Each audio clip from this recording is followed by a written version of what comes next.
ॐ श्री परमात्मने नमः। श्रीमद्भगवद्गीता अथ चतुर्थोऽध्यायः।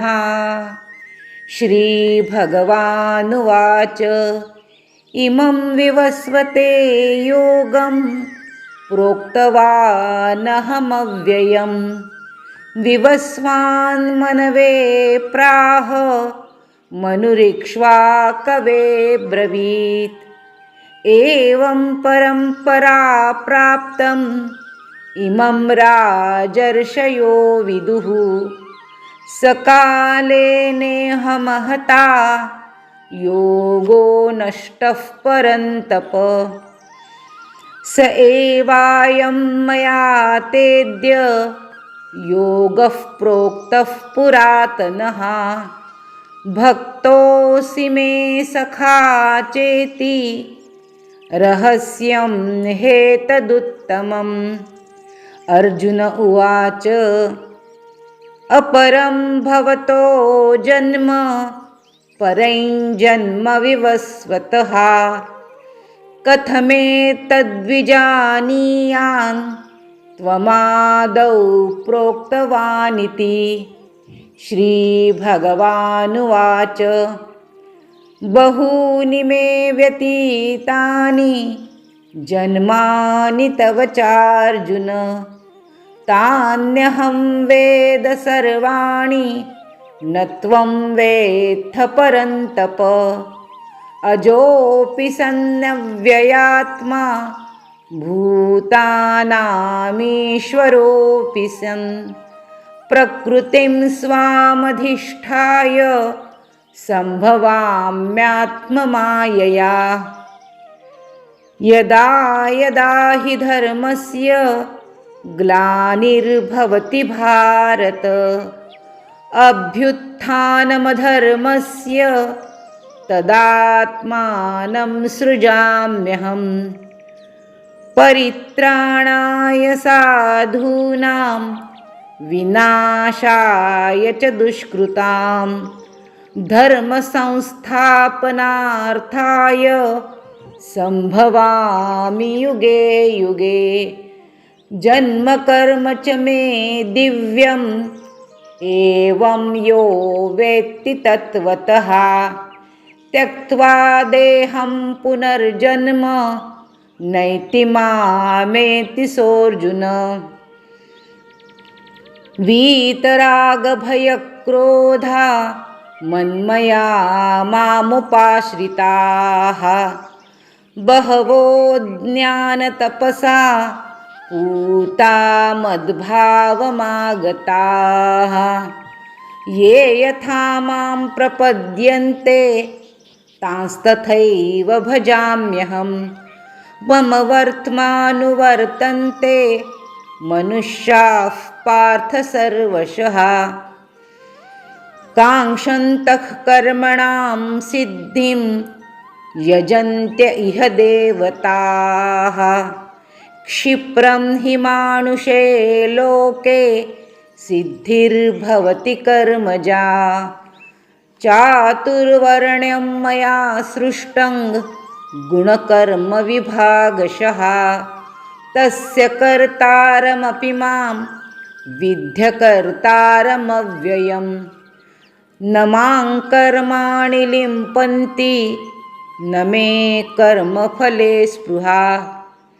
इति मां योऽभिजानाति कर्मभिर्न स बध्यते। एवं ज्ञात्वा कृतं कर्म पूर्वैरपि मुमुक्षुभिः कुरु कर्मैव तस्मात् त्वं पूर्वैः पूर्वतरं कृतं। किं कर्म किमकर्मेति कवयोऽप्यत्र मोहिताः।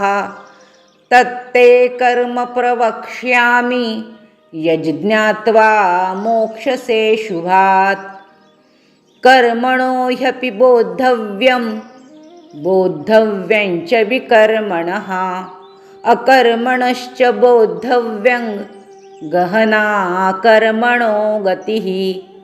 कर्मण्यकर्मयः पश्येद् अकर्मणि च कर्म यः स बुद्धिमान् मनुष्येषु स युक्तः कृत्स्नकर्मकृत् यस्य सर्वे समारम्भाः कामसङ्कल्पवर्जिताः ज्ञानाग्निदग्धकर्माणं तमाहुः पण्डितं बुधाः त्यक्त्वा कर्मफलासङ्गं नित्यतृप्तो निराश्रयः कर्मण्यभिप्रवृत्तोऽपि नैव किञ्चित् करोति सः निराशीर्यतचित्तात्मा त्यक्तसर्वपरिग्रहः शारीरं केवलं कर्म कुर्वन्नाप्नोति किल्बिषम्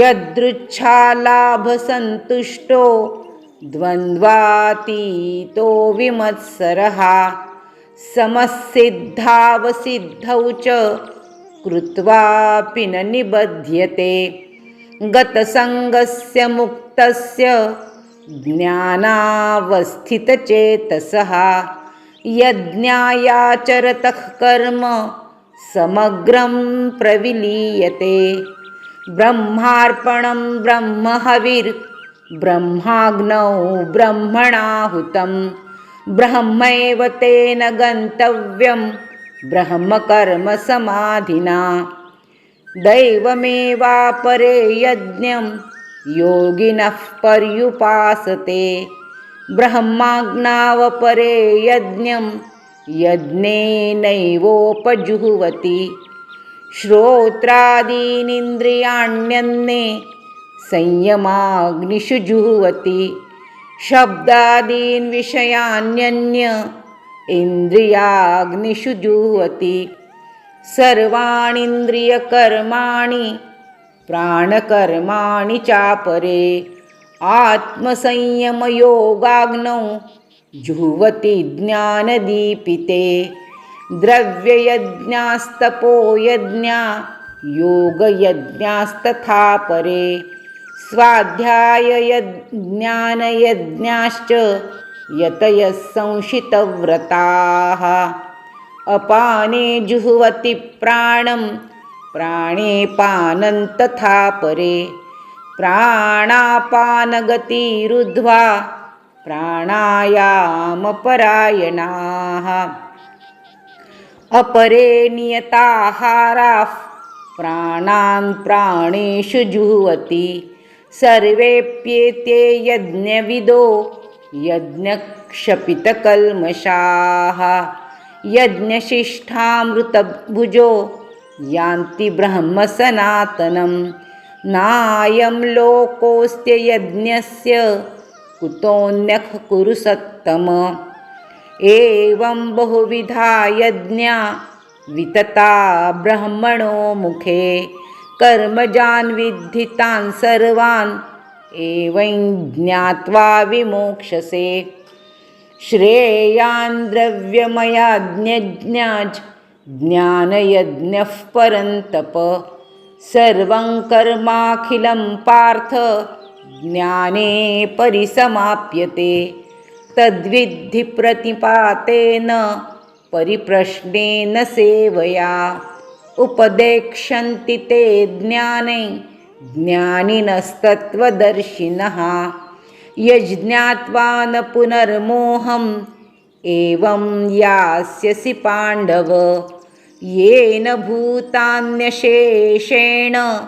द्रक्ष्यस्यात्मन्यथो मयि अपि चेदसि पापेभ्यः सर्वेभ्यः पापकृत्तमः सर्वैज्ञानप्लवेनैव रुजिनं सन्तरिष्यसि यथैधांसि समिद्धोऽग्निर्भस्मसात् कुरुतेऽर्जुन ज्ञानाग्निः सर्वकर्माणि भस्मसात् कुरुते तथा न हि ज्ञानेन सदृशं पवित्रमिह विद्यते तत्स्वयं योगसंसिद्धः कालेनात्मनि विन्दति श्रद्धावान् लभते ज्ञानं तत्परः संयतेन्द्रियः ज्ञानं लब्ध्वा परां शान्तिं न चिरेणाधिगच्छति अज्ञश्चाश्रद्धधानश्च संशयात्मा विनश्यति नायं लोकोऽस्ति न परो न सुखं संशयात्मनः योगसन्न्यस्तकर्माणं ज्ञानसंच्छिन्नसंशयम् आत्मवन्तन्न कर्माणि निबध्नन्ति धनञ्जय तस्मादज्ञानसम्भूतं हृष्टज्ञानासिनात्मनः छित्त्वैनं संशयं योगम् आतिष्ठोत्तिष्ठ भारत। ॐ तत्सदिति श्रीमद्भगवद्गीतासु उपनिषत्सु ब्रह्मविद्यायां योगशास्त्रे श्रीकृष्णार्जुनसंवादे ज्ञानकर्मसन्न्यासयोगो नाम चतुर्थोऽध्यायः। ॐ श्रीकृष्णार्पणमस्तु। हरये नमः। हरये नमः। हरये नमः। श्रीमद् भगवद गीता अध्याय 4। श्री गणेशाय नमः। श्री सरस्वते नमः। श्री गुरुभ्यो नमः। परम संत सद्गुरू ठाकरसिंहजी महाराज, परम संत सद्गुरू बलजीतसिंहजी महाराज यांच्या चरणी कोटी कोटी प्रणाम। भगवान श्रीकृष्णाच्या चरणी त्रिवार वंदन। श्रोते हो, आपणाला साष्टांग दंडवत। श्री भगवान म्हणाले, मी हा अविनाशी योग सूर्याला सांगितला होता। सूर्याने आपला पुत्र मनू याला सांगितला आणि मनूने त्याचा पुत्र राजा इक्ष्वाकू याला सांगितला। हे परंतप अर्जुना, अशा तऱ्हेने परंपरेने आलेला हा योग राजर्षींनी जाणला, परंतु त्यानंतर पुष्कळ काळापासून हा योग या पृथ्वीवर लुप्त झाला। तू माझा भक्त आणि प्रिय सखा आहेस म्हणून तोच हा पुरातन योग आज मी तुला सांगितला आहे, कारण हा अतिशय उत्तम आणि रहस्यमय आहे आणि गुप्त ठेवण्याजोगा आहे। अर्जुन म्हणाला, आपला जन्म तर अलीकडचा आणि सूर्याचा जन्म तर फार फार पूर्वीचा, अर्थात कल्पाच्या आरंभीचा। मग आपणच कल्पारंभी सूर्याला हा योग सांगितला होता असे मी कसे समजू? भगवान म्हणाले, हे परंतप अर्जुना, माझे आणि तुझे पुष्कळ जन्म झालेले आहेत, ते सर्व तुला माहिती नाहीत, पण मला माहीत आहेत। मी जन्मरहित अविनाशी असूनही, तसेच सर्व प्राण्यांचा ईश्वर असूनही आपल्या प्रकृतीला स्वाधीन करून आपल्या योगमायेने प्रकट होत असतो। हे भारता, जेव्हा जेव्हा धर्माचा ऱ्हास आणि अधर्माची वाढ होत असते ना, तेव्हा तेव्हा मी आपले रूप रचतो, म्हणजेच आकार घेऊन लोकांसमोर प्रकट होतो। सज्जनांच्या उद्धारासाठी, पाप कर्म करणाऱ्यांचा नाश करण्यासाठी आणि धर्माची उत्तम प्रकारे स्थापना करण्यासाठी मी युगायुगात प्रकट होतो। हे अर्जुना, माझा जन्म आणि कर्म दिव्य अर्थात निर्मळ आणि अलौकिक आहे, असे जे मनुष्य तत्वतः जाणतो। तत्वतः म्हणजे काय? सर्व शक्तिमान सच्चिदानंद घन परमात्मा, अज अविनाशी आणि सर्व भूतांची परम गती आणि परम आश्रय आहे। तो केवळ धर्माची स्थापना आणि जगाचा उद्धार करण्यासाठीच आपल्या योगमायेने सगुण रूप धारण करून प्रकट होत असतो। म्हणून परमेश्वरासारखा सहृदय, प्रेमी, पतित पावन असा दुसरा कोणीही नाही, असे जाणून जो पुरुष परमेश्वराचे अनन्य प्रेमाने निरंतर चिंतन करीत आसक्ती सोडून संसारात वागतो, तोच त्याला तत्वतः जाणतो। तो शरीराचा त्याग केल्यावर पुन्हा जन्माला येत नाही, तर मलाच येऊन मिळतो। पूर्वीसुद्धा ज्यांचे आसक्ती, भय आणि क्रोध पूर्णपणे नाहीसे झाले होते आणि जे माझ्यात अनन्य प्रेमपूर्वक स्थिर राहत होते, असे माझा आश्रय घेतलेले पुष्कळशे भक्त याप्रमाणे ज्ञानरूप तपाने पवित्र होऊन माझ्या स्वरूपाला प्राप्त झालेले आहेत। हे अर्जुना, जे भक्त मला जसे भजतात मीही त्यांना तसाच भजतो, कारण सर्वच मानव सर्व प्रकारे माझ्याच मार्गाचे अनुसरण करतात। या मनुष्य लोकात कर्माच्या फळाची इच्छा करणारे लोक देवतांची पूजा करतात, कारण त्यांना कर्मांपासून उत्पन्न होणारी सिद्धी लवकरच मिळते। ब्राह्मण, क्षत्रिय, वैश्य आणि शूद्र या 4 वर्णांचा समूह गुण आणि कर्म यांच्या विभागाने मी निर्माण केला आहे। अशा रीतीने त्या सृष्टीरचना इत्यादी कर्मांचा मी करता असूनसुद्धा मला अविनाशी परमात्म्याला तू वास्तविक अकर्ताच समज. कर्मांच्या फळाची मला मुळीसुद्धा इच्छा नाही, त्यामुळे कर्मांचे मला बंधन होत नाही. अशा प्रकारे जो मला तत्वतः जाणतो त्यालाही कर्माचे बंधन मुळीसुद्धा होत नाही. पूर्वीच्या मुमुक्षूंनीसुद्धा अशा प्रकारे जाणूनच कर्मे केली आहेत. म्हणून तूही पूर्वजांकडून नेहमीच केली जाणारी कर्मेच कर. कर्मे काय किंवा अकर्म काय याचा निर्णय करण्याच्या बाबतीत बुद्धिमान पुरुषही संभ्रमात पडतात. म्हणून ते कर्माचे तत्त्व मी तुला नीट समजावून सांगेन. ते कळले की तू अशुभापासून म्हणजेच कर्मबंधनातून सुटशील. कर्माचे स्वरूपही जाणले पाहिजे आणि अकर्माचे स्वरूपही जाणले पाहिजे. तसेच विकर्माचे स्वरूपही जाणले पाहिजे. कारण कर्माचे तात्विक स्वरूप समजण्यास अत्यंत कठीण आहे. जो पुरुष कर्मामध्ये अकर्म पाहिल आणि अकर्मामध्ये कर्म पाहिल तो मनुष्यामध्ये बुद्धिमान होय आणि तो योगी सर्व कर्म करणारा आहे.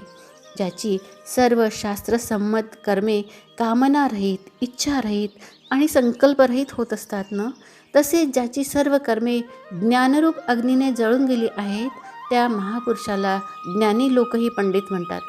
जो पुरुष सर्व कर्मांमध्ये आणि त्यांच्या फलांमध्ये आसक्ती पूर्णपणे टाकून तसेच सांसारिक आश्रय सोडून देऊन परमात्म्यातच नित्य तृप्त असतो, तो कर्मामध्ये उत्तम प्रकारे वावरत असूनही वास्तविक काही एक करत नाही. ज्याने अंतःकरण आणि इंद्रियांसह शरीर जिंकले आहे आणि सर्व भोग सामुग्रीचा त्याग केला आहे, अशा आशा नसलेला मनुष्य केवळ शरीरासंबंधीचे कर्म करीत राहूनही पापी होत नाही. जो इच्छेशिवाय आपोआप मिळालेल्या पदार्थात नेहमी संतुष्ट असतो, ज्याला मत्सर मुळीच वाटत नाही, जो सुख दुःख इत्यादी द्वंद्वाच्या पूर्णपणे पार गेलेला आहे, असा सिद्धीत आणि असिद्धीत समभाव ठेवणारा कर्मयोगी कर्म करीत असूनसुद्धा कर्माने बांधला जात नाही. ज्याची आसक्ती पूर्णपणे नाहीशी झाली आहे, जो देहाभिमान आणि ममत्व यांनी रहित आहे, ज्याचे चित्त नेहमी परमात्म्याच्या ज्ञानात स्थिर आहे, अशा केवळ यज्ञासाठी कर्म करणाऱ्या माणसाची संपूर्ण कर्मे पूर्णपणे नाहीशी होतात. तो कर्मबंधनात अटकत नाही. ज्या यज्ञात अर्पण अर्थात कोणत्या वस्तूही सगळ्या वस्तूही ब्रह्म आहे. यज्ञात अर्पण असलेल्या सगळ्या वस्तू ब्रह्म आहे. हवन करण्याजोगे द्रव्यसुद्धा ब्रह्म आहे. तसेच ब्रह्मरूप कर्त्याच्या द्वारा ब्रह्मरूप अग्नीमध्ये आहुती देण्याची क्रियाही ब्रह्म आहे. त्या ब्रह्मकर्मात स्थित असणाऱ्या योगाला मिळण्याजोगे फळसुद्धा ब्रह्मच आहे. असे जो समजतो तो पूर्ण कर्मबंधनातून मुक्त होतो. काही पुरुष द्रव्यविषयक यज्ञ करणारे असतात, काही जण तपश्चर्यारूप यज्ञ करणारे असतात, तसेच दुसरे काही जण योगरूप यज्ञ करणारे असतात. कितीतरी जण अहिंसा इत्यादी कडक व्रते पाळणारे यत्नशील पुरुष स्वाध्यायरूप ज्ञानयज्ञ करणारे असतात. अन्य काही योगीजन अपान वायूमध्ये प्राणवायूचे हवन करतात, तसेच दुसरे कोणी प्राणवायूमध्ये अपान वायूचे हवन करतात. त्याचप्रमाणे इतर कितीतरी नियमित आहार घेणारे प्राणायामाविषयी तत्पर पुरुष प्राण आणि अपानाची गती थांबवून प्राणांचे प्राणातच हवन करीत असतात. हे सर्व साधक यज्ञांच्या द्वारा पापांचा नाश करणारे आणि यज्ञ जाणणारे आहेत. हे कुरुश्रेष्ठ अर्जुना, यज्ञातून शिल्लक राहिलेल्या अमृताचा अनुभव घेणारे योगी सनातन परब्रह्म परमात्म्यालाच प्राप्त होतात. यज्ञ न करणाऱ्या पुरुषाला हा मनुष्यलोकसुद्धा सुखदायक होत नाही, तर परलोक कसा सुखदायक होईल? अशा प्रकारे इतरही पुष्कळ प्रकारचे यज्ञ वेदवाणीत विस्ताराने सांगितले गेलेले आहेत. ते सर्व तू मन, इंद्रिये आणि शरीर यांच्या क्रियांनी उत्पन्न होणारे आहेत असे समज. ते सर्व मन, इंद्रिय आणि शरीर यांच्या क्रियांनी उत्पन्न होणारे आहेत असे समज. अशा प्रकारे तत्वतः जाणून त्यांचे अनुष्ठान केल्याने तू कर्मबंधनापासून सर्वस्वी मुक्त होशील. हे परंतप अर्जुना, द्रव्यमय यज्ञापेक्षा ज्ञानमय यज्ञ अत्यंत श्रेष्ठ आहे. तसेच यच्च यावत सर्व कर्मे ज्ञानात समाप्त होतात. जे ज्ञान तू तत्व साक्षात्कारी ज्ञानी लोकांच्याकडे जाऊन समजून घे. ते ज्ञान तू तत्व साक्षात्कारी ज्ञानी लोकांकडे जाऊन समजून घे. त्यांना साष्टांग नमस्कार केल्याने, त्यांची सेवा केल्याने आणि निष्कपटपणे सरळ मनाने त्यांना प्रश्न विचारल्याने परमात्म तत्व उत्तम रीतीने जाणणारे ते ज्ञानी महात्मे तुला त्या तत्त्वज्ञानाचा उपदेश करतील. जे जाणल्याने पुन्हा तू अशा प्रकारच्या मोहात पडणार नाहीस. तसेच हे अर्जुना, ज्या ज्ञानामुळे तू सर्व प्राणीमात्र पूर्णपणे प्रथम आपल्यात आणि नंतर मज सच्चिदानंद घन परमात्म्यात पाहशील. जरी तू इतर सर्व पाप्यांहूनही अधिक पाप करणारा असलास तरीही तू ज्ञानरूप नौकेने खात्रीने संपूर्ण पापसमुद्रातून चांगल्या प्रकारे तरून जाशील. कारण हे अर्जुना, ज्याप्रमाणे पेटलेला अग्नी इंधनाची राख करतो तसाच ज्ञानरूप अग्नी सर्व कर्मांची राखरांगोळी करतो. या जगात ज्ञानासारखे पवित्र करणारे खात्रीने दुसरे काहीही नाही. ते ज्ञान कितीतरी काळाने कर्मयोगाने अंतःकरण शुद्ध झालेला माणूस आपोआपच आपल्या आत्म्यात प्राप्त करून घेतो. जितेंद्रिय, साधन तत्पर आणि श्रद्धाळू माणूस ज्ञान मिळवतो.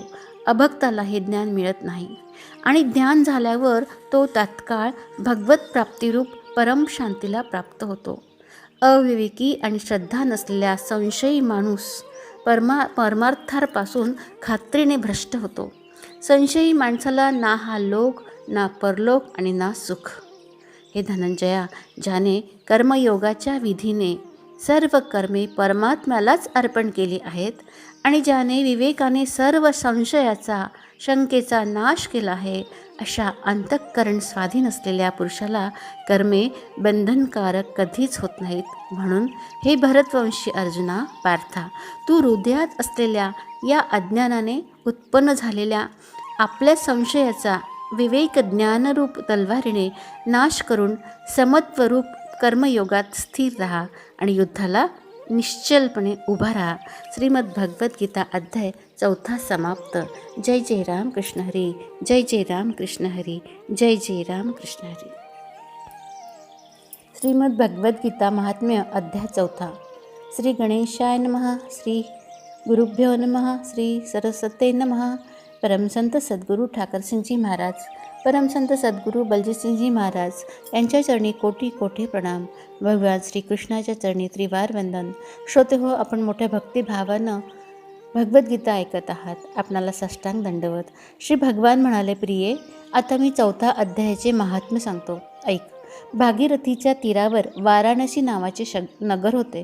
तेथे श्री विश्वनाथाच्या मंदिरात भरत नावाचा एक योगनिष्ठ महात्मा राहत होता. तो नेहमी आत्मचिंतनात मग्न राहून श्रद्धेने गीतेच्या 4थ्या अध्यायाचे सतत पठन मनन करीत असे. त्यामुळे त्याचे अंतःकरण निर्मळ झाले होते. तो शीत उष्णादी द्वंद्वांनी कधी दुःखी होत नसे, तर नेहमी प्रसन्न राहत असे. एकदा तो तपस्वी काशीच्या सीमेवर असलेल्या देवतांचे दर्शन करण्याच्या इच्छेने फिरत फिरत नगराबाहेर पडला. तेथे बोरांची 2 झाडे होती. त्यांच्या खाली बसून तो विश्रांती घेऊ लागला. एका झाडाच्या मुळावर त्याने डोके ठेवले होते, तर दुसऱ्या झाडाच्या मुळावर पाय ठेवला होता. काही वेळाने तो तपस्वी निघून गेला. त्यानंतर 5-6 दिवसातच ती झाडे पूर्ण सुकून गेली. त्यांच्यावर पाने फांद्या काहीच उरले नाही.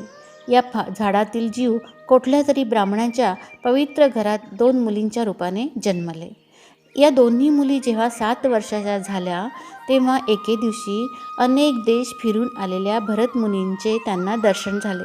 त्यांना पाहताच त्या त्यांच्या पाया पडल्या आणि गोड शब्दात म्हणाल्या, मुनिवर्य, आपल्याच कृपेने आम्हा दोघींचा उद्धार झाला आहे. बोराच्या झाडाची योनी जाऊन आम्हाला मनुष्य शरीराची प्राप्ती झाली, ती आपल्याच कृपेने गुरुवर्य. ते ऐकून मुनींना मोठे आश्चर्य वाटले. त्यांनी विचारले, मुलींनो, मी केव्हा आणि कोणत्या साधनाने तुम्हाला मुक्त केले होते? तसेच मला हेही सांगा की तुम्हाला बोरांच्या झाडाची योनी कशामुळे लाभली होती? मला तर यातले काहीच माहीत नाही. तेव्हा त्या मुलींनी प्रथम आपल्याला बोराच्या झाडाची योनी कशी प्राप्त झाली ते सांगितले. मुली म्हणाल्या, मुनिवर्य, गोदावरी नदीच्या तीरावर छिन्नपाप नावाचे एक उत्तम तीर्थ असून ते मनुष्यांना पुण्य मिळवून देणारे आहे. ते अत्यंत पवित्र आहे. त्या तीर्थावर सत्यतपा नावाचा एक तपस्वी अत्यंत कठोर तपश्चर्या करीत होता. तो उन्हाळ्यात 4 प्रज्वलित अग्नींच्या मध्ये बसून तप करीत, तर पावसाळ्यात जलधारांखाली राही. थंडीच्या दिवसात पाण्यात बसून राहत असल्यामुळे त्याच्या अंगावर नेहमी काटा उभा राही. तो नेहमी अंतर्बाह्य शुद्ध राही. योग्य वेळी ध्यान धारणा करी. मन इंद्रियांना ताब्यात ठेवीत असे आणि अत्यंत शांत राहून आत्म्यातच रममान होई. तो विद्वत्तापूर्ण व्याख्याने देई. ती ऐकण्यासाठी प्रत्यक्ष ब्रह्मदेवसुद्धा तेथे येत असे आणि त्याला प्रश्न विचारित असते. ब्रह्मदेवांविषयी त्याला परकेपणामुळेसुद्धा वाटत नसे. त्यामुळे ब्रह्मदेव आले तरी तो तपश्चर्येत मग्न राही. परमात्म चिंतनात नित्य घडून गेल्यामुळे त्याचे तप दिवसेंदिवस वाढतच असे. सत्य तपा जीवनमुक्तासारखा आहे.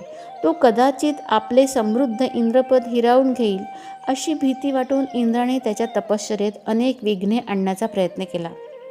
त्याच्या अप्सरा गणांपैकी आम्हा दोघींना बोलवून इंद्राने आज्ञा केली की तुम्ही दोघींनी त्या तपस्व्याच्या तपात विघ्न आणा, कारण तो मला इंद्रपदावरून दूर करून स्वतः स्वर्गाचे राज्य भोगू पाहत आहे.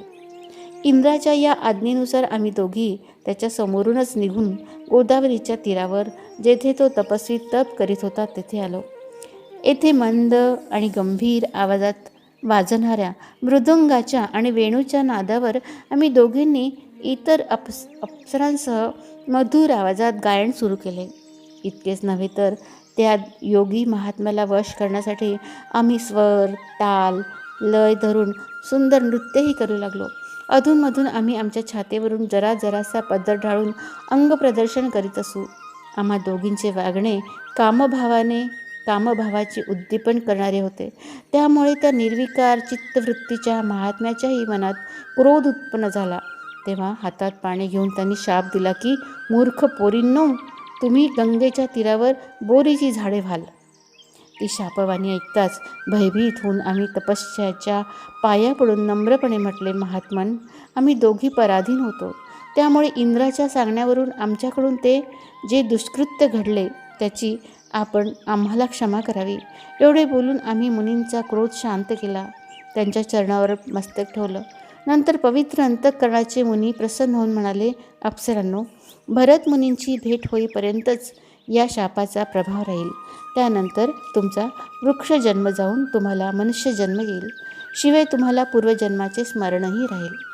नंतर त्या कन्या म्हणाल्या, हे मुने, जेव्हा आम्ही दोघी झाडाच्या रूपात उभ्या होतो तेव्हा आपण आमच्याजवळ येऊन गीतेच्या 4थ्या अध्यायाचा पाठ करून आमचा उद्धार केला. म्हणून आम्ही आपल्याला नमस्कार करतो. आपण आम्हाला केवळ शापापासूनच नव्हे तर या भयंकर संसारापासूनही मुक्त केले. श्री भगवान विष्णू म्हणतात, हे देवी, त्या दोघींनी असे सांगितले तेव्हा भरतमुनी अत्यंत प्रसन्न झाले आणि त्यांची पूजा स्वीकारून जसे आले तसे ते निघून गेले. तसेच त्या दोघी मुलीही मोठ्या श्रद्धेने दररोज गीतेच्या 4थ्या अध्यायाचे पठण मनन करू लागल्या. त्यामुळे त्यांचाही उद्धार झाला. हे देवी, गीतेच्या 4थ्या अध्यायाच्या पठण मननाचे हे एवढे महात्म्य ते मी तुला सांगितले. जय जय राम कृष्ण हरी. जय जय राम कृष्ण हरी. जय जय राम कृष्ण हरी.